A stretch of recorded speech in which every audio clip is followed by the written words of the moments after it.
नमस्ते विद्यार्थियों, आज हम घटक 2 इतिहास के साधन भाग 2 का अध्ययन करेंगे।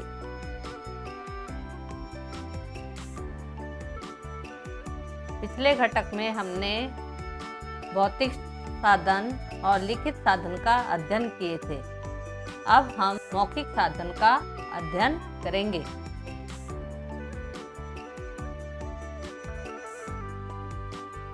ओवी, लोकगीत और लोक कथा जैसे साहित्य लिखकर रखा नहीं जाता, उसका रचयिता अज्ञात होता है। वह पीढ़ी दर पीढ़ी द्वारा संरक्षित रखा जाता है। ऐसे साहित्य को मौखिक परंपरा द्वारा संरक्षित साहित्य कहते हैं।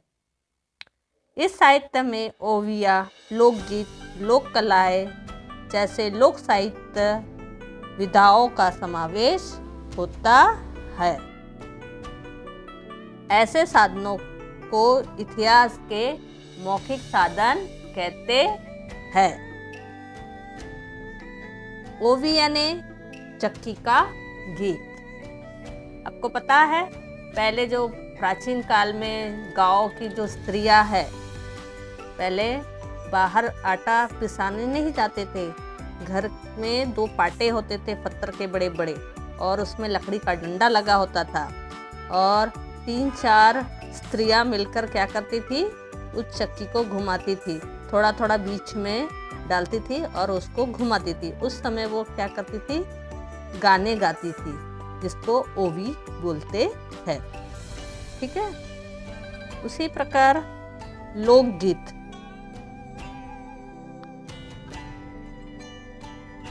यह भी हमारी जो संस्कृति परंपरा, जो वहाँ के जो परिसर, वहाँ उस पर आधारित गीत पहले गाते थे, वो अब लोकगीत के नाम से प्रसिद्ध हो गए। इससे हमें उस समय के इतिहास की जानकारी प्राप्त होती है। उसी प्रकार ये जो मौखिक साधन है, इसमें किसका किसका समावेश होता है। मौखिक साधन, इतिहास के मौखिक साधन यानी ऐसे साधन जिसे लिखित रूप में रखे नहीं जा सकते। ठीक है। तो ऐसी चीज़ों का समावेश क्या में होता है, मौखिक साधन में। जैसे अभी हमने कहा, ओवी, लोकगीत, गाथाएं, श्लोक, अभंग, ठीक है, पोवाड़ा, लोकोक्तियाँ यानी कहावतें, कहानियाँ, मिथकीय गाथाएं, ये सब का इसे क्या करते थे, ये जो लिखे हुए नहीं थे, ये लोग गाते थे। फिर एक पीढ़ी से दूसरे पीढ़ी पे ये क्या होता था, आगे बढ़ते जाता था। और आज भी हम ऐसे गीत गाते हैं जिसे हमारे पूर्वज गाते थे। आपने कहा ना, जब बच्चा जब झूले में सोता है तो माँ की जो लोरी है, या फिर हमारे घर में पूजा पाठ होता है तो जो हमारे दादा दादी जो गीत गाते थे, भजन गाते थे, वो आज भी हम गाते हैं। फिर ये सब परंपराएं हमें कब दिखती है, देखो, जब हमारे घर शादी ब्याह होती है, ठीक है, तब भी ये सब गीत गाते हैं। इसी प्रकार हमारे और सांस्कृतिक कार्यक्रम होते हैं, जैसे पाठशालाओं में, तब भी ये लोकगीत पर हम आधारित नृत्य लेते हैं। जो देहातों में, गाँव में, आदिवासी में अभी भी ये सब परंपराएं हमें दिखाई देते हैं। आपने देखे होंगे हमारे इसमें बड़े बड़े जो संत हो गए हैं, उनके अभंग, ठीक है, ये पोवाड़ा। अभी गांव में भी देखो जत्रा भरते हैं, या फिर कुछ कार्यक्रम होते हैं, जैसे गणेश जी जब बैठते हैं, या फिर दुर्गा जी हमारे विराजमान होते हैं, तब इन सब चीज़ों का हमें वहाँ पर, ये जो चीज़ें हमें वहाँ पर दिखाई देती है। विविध कार्यक्रम होते हैं, तो अभंग, गाथाएं, लोकगीत, ये सब चीज़ें हमें सुनने को मिलती है।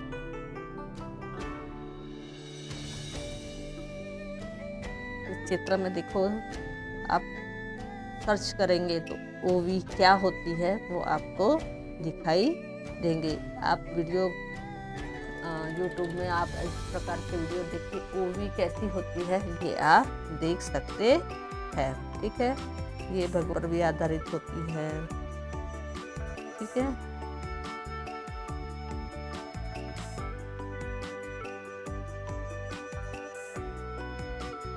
इसमें भी देखो, इस चित्र में ओविया कैसी होती है, पारंपरिक ओविया होती है।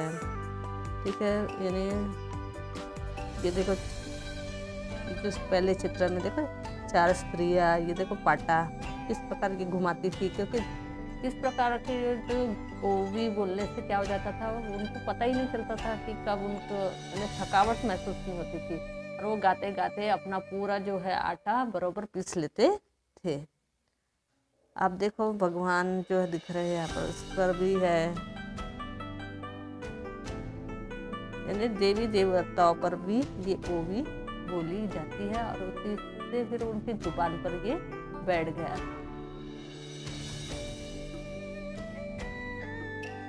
फिर हम देखेंगे लोकगीत।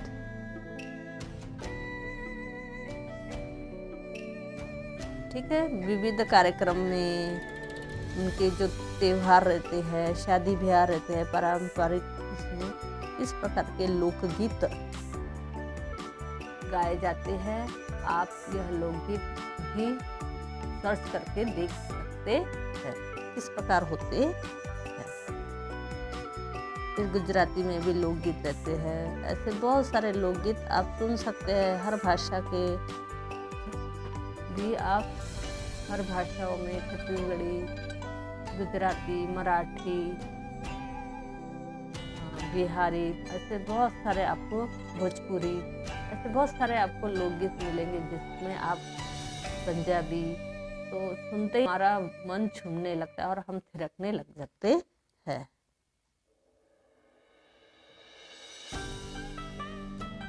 यहाँ पर अब हम देखेंगे लोक कला। ये जो लोक कला है ये भी हमें अपने पूर्वजों से, इतिहास से में मिली है। देखो यहाँ पर हमें ये दिख रही है कठपुतली बोलते हैं ना, देखो कपड़े की बनी होती है, उसको फिर धागे से टंगा देते हैं, फिर हमारी ऐसी कथाएं बताते हैं इन कठपुतलियों के आधार पर। उसी प्रकार नृत्य करते हैं, उसमें भी हमारे लोक कलाओं का ज्ञान होता है। नीचे भी देखो आपने, ये लोक कलाएं हमारी ये जो है चित्रों के माध्यम से, पेंटिंग के माध्यम से, सिलाई कढ़ाई के माध्यम से भी ये हमारी लोक कलाएं हमें दिखाई देती है।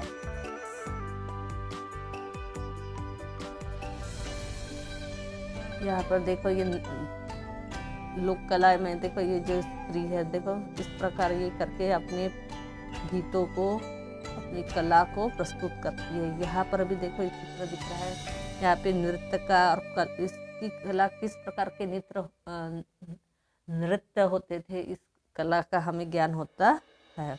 यहाँ पे देखो नीचे कठपुतली का नृत्य दिखाई दे रहा है। तो ऐसे पहले सजीव व्यक्ति भी इस प्रकार का नृत्य करते रहते थे। इससे हमें इतिहास दर्शन होता है।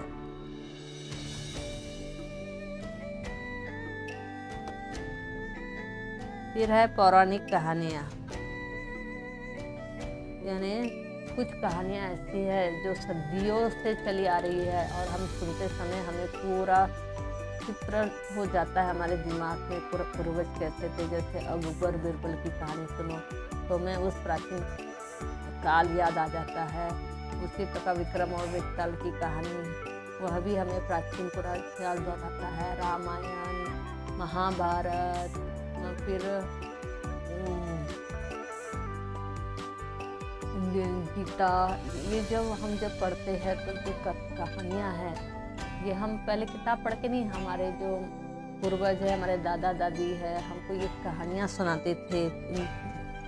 तो उनकी कहानियाँ सुनते सुनते हमें इतिहास का भी ज्ञान होते गया। ऐसे बहुत सारी पौराणिक कथाएं हैं जिससे हमें पूरा इतिहास का अध्ययन हो जाता है। ठीक है। फिर से देखो पौराणिक कहानी, ऐसे अनेक पुस्तकें हैं और आप सर्च करके ऐसे बहुत सारी कहानियाँ पढ़ सकते हैं जिससे हमें पूरा इतिहास का है।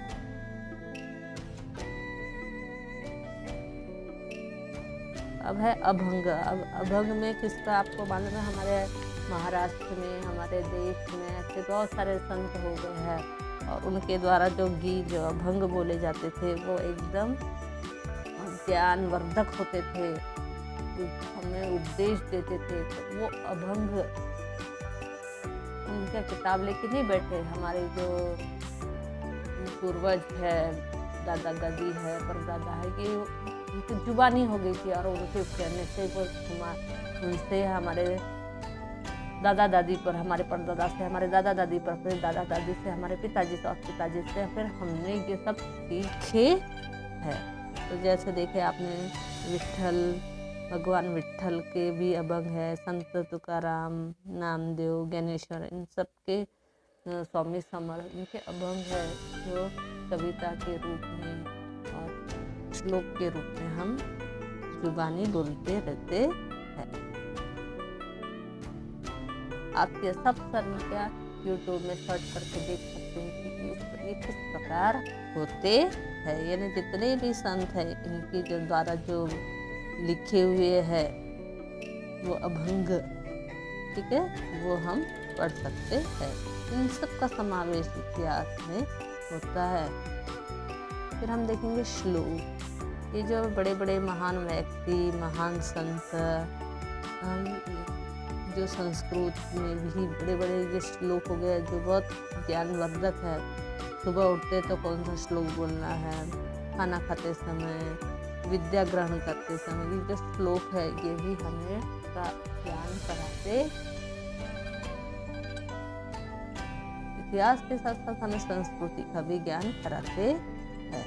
जैसे देखो अब ये गीता के श्लोक है, आपको पता है भगवान कृष्ण ने अर्जुन जब वो हार गए थे तब अस्त्र को नीचे रखकर उन्होंने हार मान ली थी, लेकिन श्री कृष्ण ने गीता में विभिन्न श्लोक का उन्हें ज्ञान दिया जिससे फिर वे क्या हो गए, अपने धर्म की रक्षा के लिए वो तैयार हो गए। तो ये श्लोकों का प्रभाव हम पर पड़ता है। तो ये श्लोक भी हमारे इतिहास के मौलिक साधन है, यानी प्रेरणा स्रोत होते हैं।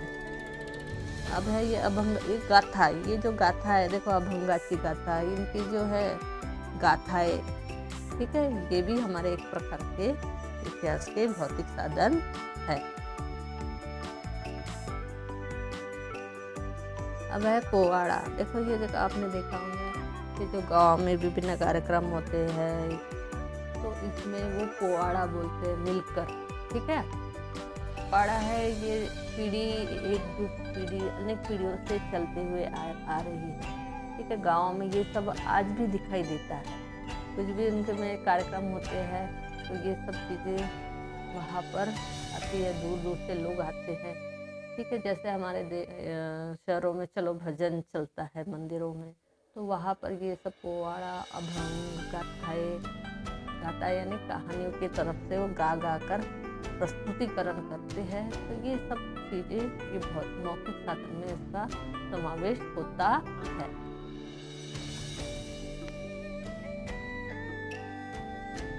अब देखो मराठी पोवाड़ा, शिवाजी महाराज का से संबंधित पोवाड़े, ठीक है। इस प्रकार डफली ले लेके इस प्रकार की तैयारी करके ऐसे क्या करते हैं, गाते हैं। तो इन सब अभी जितने भी हम देख रहे हैं इन सब का समावेश मौखिक साधनों में होता है।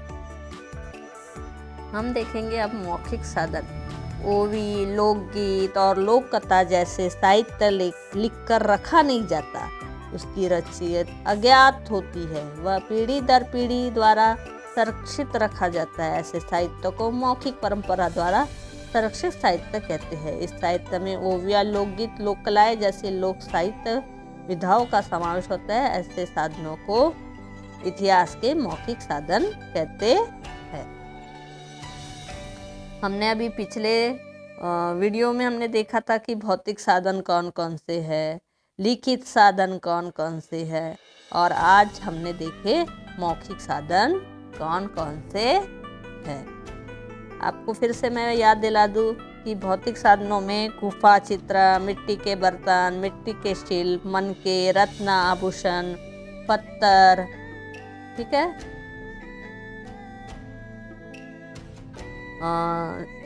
पत्थर के शिल्प, धातु के वस्तुएं, सिक्के, शस्त्र, ठीक है, और वास्तु में गुफा, मकान, स्तूप, गुफाएं, मंदिर, गिरजाघर, मस्जिदें, स्तंभ, इन सब का समावेश होता है।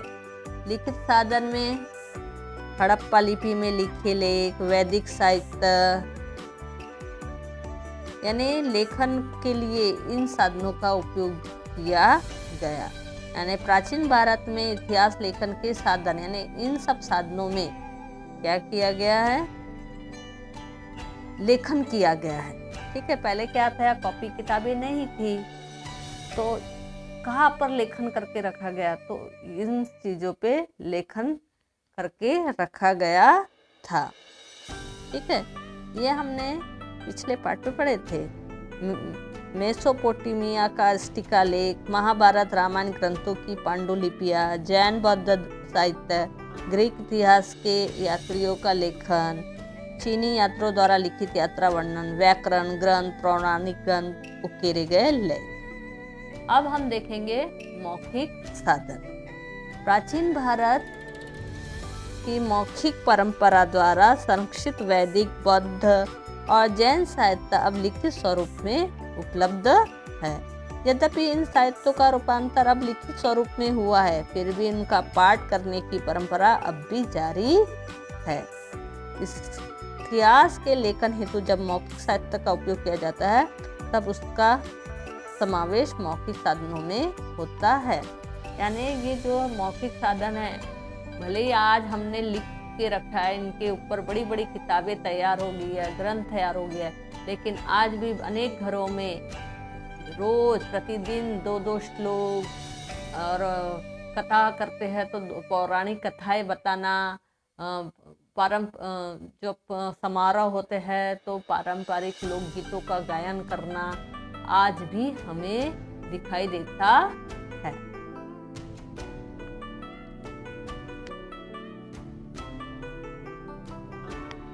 प्राचीन भारत के इतिहास के साधन।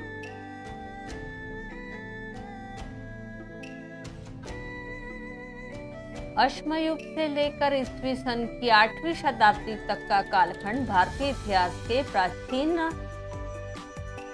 कालखंड का माना जाता है। भारत के अश्मयुग की जानकारी पुरातत्वीय उत्खनन द्वारा प्राप्त होती है। उस कालखंड में लिपि का विकास नहीं हुआ था। ईसा पूर्व 1500 के पश्चात के प्राचीन इतिहास की जानकारी वैदिक साहित्य से प्राप्त होती है। अब आप देखो, ये है अश्मयुग 8वीं शताब्दी का। ये सब हमने कौन सी क्लास में पढ़ा था? 5वीं में। 5वीं में हमने सबसे प्राचीन भारत का इतिहास हमने अध्ययन किया था। इसको अश्मयुग कहा जाता है, यानी 8वीं शताब्दी। इस समय क्या हुआ था? उत्खनन का कार्य हुआ था। उस समय ये जो लोग दिख रहे, ये अश्मयुग के लोग हैं। इस समय कोई भी लेखन करने के साधन नहीं थे, कोई लिपि अस्तित्व में नहीं थी। यानी ये ईसा पूर्व 1500 के समय का है। उसके पश्चात क्या हुआ है? धीरे धीरे, यानी ये संस्कृति जो हमने 5वीं में पढ़े थे, ठीक है, धीरे धीरे ये संस्कृति के आगे का हम अब देखेंगे। यह है अश्मयुग। फिर क्या हुआ?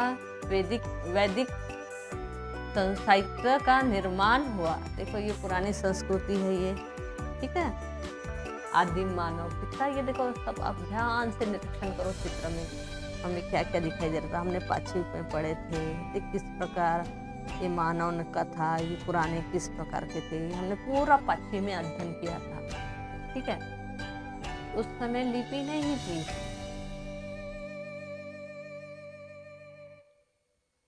अब ये देखो एक अपनी को ये है वैदिक साहित्य। इसके बाद सबसे पहले हमें प्राचीन इतिहास का जानकारी देती है। प्राचीन भारतीयों ने क्या किया था, उन्हें पूरा कंठस्थ करने की तकनीक विकसित की थी, ठीक है। और इसके बाद अनेक वेद लिखे गए। वैदिक साहित्य तथा उसके पश्चात लिखा गया साहित्य प्राचीन भारत के इतिहास में महत्वपूर्ण साधन था। तो ये जो पुस्तक दिख रही है, ये है वेद साहित्य, वैदिक साहित्य, यानी ये सबसे पहले लिखा गया और लोग इसे कंठस्थ करते थे। ऐसी तकनीक विकसित करते थे किस प्रकार इसको कंठस्थ करना, ठीक है। उसके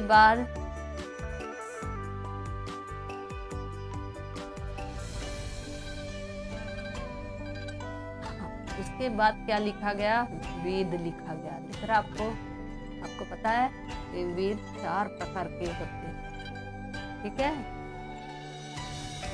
कालांतर में वेद लिखे गए। वैदिक साहित्य तथा उसके पश्चात लिखा गया साहित्य प्राचीन भारत के इतिहास का महत्वपूर्ण साधन है। इस साहित्य में ब्राह्मण ग्रंथ, उपनिषद, आरण्यक, रामायण, महाभारत, महाकाव्य, जैन एवं बौद्ध ग्रंथ, नाटक, काव्य, शिलालेख, स्तंभलेख, विदेशी यात्राओं के यात्रा वर्णन आदि का समावेश है। इसी भांति पुरातत्वीय उत्खनन में पाई गई वस्तुएं, पुरातन वस्तुएं, भवनों, सिक्कों जैसे भौतिक साधनों की सहायता से इस प्राचीन भारत के इतिहास को समझ सकते हैं। दिख रहा आपको। उसके बाद ऋग्वेद, सामवेद, यजुर्वेद, अथर्ववेद, ऋग्वेद, इस प्रकार के ये वेदों का निर्माण हुआ। इन वेदों के द्वारा संपूर्ण जानकारी जीवन के संसार में विचार पूरा मरने तक जो भी है पूरा संपूर्ण ज्ञान इस वेदों में हमें मिलता है, ठीक है। इस प्रकार के ये जो वेद है ये प्राचीन क्या है, एक प्रकार के साहित्य है जिससे हमें हमारे पूरे इतिहास का अध्ययन प्राप्त होता है। अब हम देखेंगे इतिहास के लेखन के प्रति सावधानी। इसके पहले और हम कुछ देखेंगे किस प्रकार, देखो महाभारत, ये महाकाव्य, ठीक है। ये फिर उसके बाद जो अनेक ग्रंथ लिखे गए, महाग्रंथ लिखे गए, महाकाव्य लिखे गए। देखो किस प्रकार के महाकाव्य, ये महाभारत, आपको पता है ना महाभारत, कौरव पांडव, रामायण में हमारे श्री राम, फिर विदुषों के भी महाकाव्य। तो इस प्रकार का ग्रंथ, काव्य, महाकाव्य निर्मित होने लगे जिसमें इतिहास के दर्शन होते, ठीक है।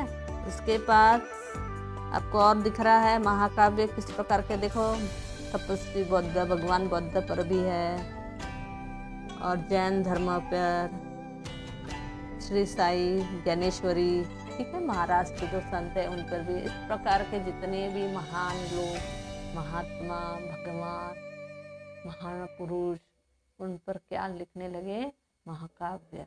इस प्रकार ग्रंथों का निर्मित होने लगे जिससे इतिहास क्या होने लगा, हमें समझ आने लगी।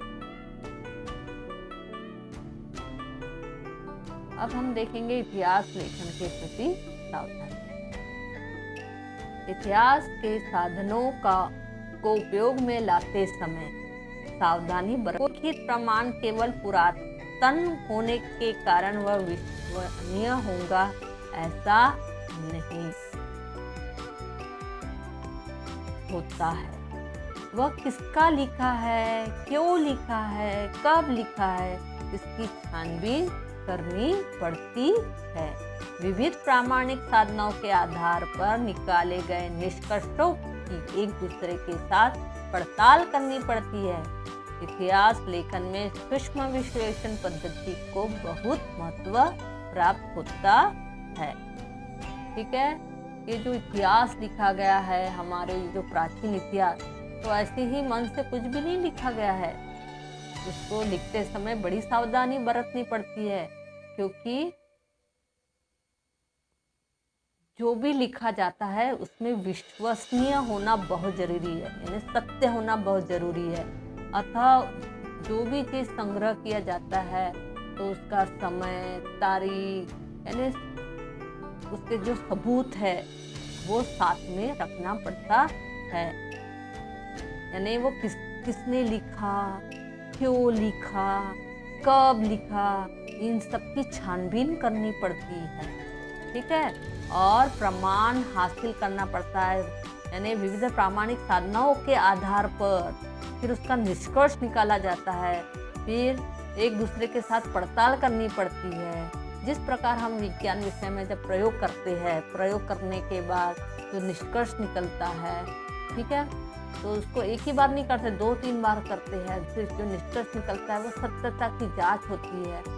ठीक है, उसी प्रकार इतिहास में भी पूरा सब करने के बाद उसके सत्यता की जांच होती है, और जब उसका लेखन होता है तो उसका सूक्ष्म विश्लेषण पद्धति का प्रयोग होकर उसका लेखन होता है। तो कोई भी एक लाइन में लिखकर इतिहास लेखन किया नहीं जाता है, उसका सूक्ष्म विश्लेषण पद्धति करके लेखन किया जाता है। इसलिए इतिहास का लेखन में हमें इस सब बातों पर ध्यान रखना बहुत ज़रूरी है। ठीक है, ये जो दिख रहा है चार्ट, ये बड़ी कक्षाओं के आधार पर दिया गया, लेकिन मैंने आपको संभावित बता दी हूँ शॉर्ट में कि पड़ताल करनी पड़ती है, विश्लेषण करना पड़ता है, संभावित परिकल्पनाएं प्रस्तुत करना पड़ता है। ठीक है, संबंधित उचित प्रश्नों की प्रस्तुति देना पड़ता है, संकलन, ये सब चीज़ है। ये सब चीज़ जब हम करने के पश्चात ही क्या कर सकते हैं, इतिहास का लेखन कर सकते हैं, इतिहास को प्रस्तुत कर सकते हैं। यहाँ पर अभी हमारा घटक समाप्त होता है। ठीक है, धन्यवाद। लाइक, सब्सक्राइब, शेयर जरूर कीजिए।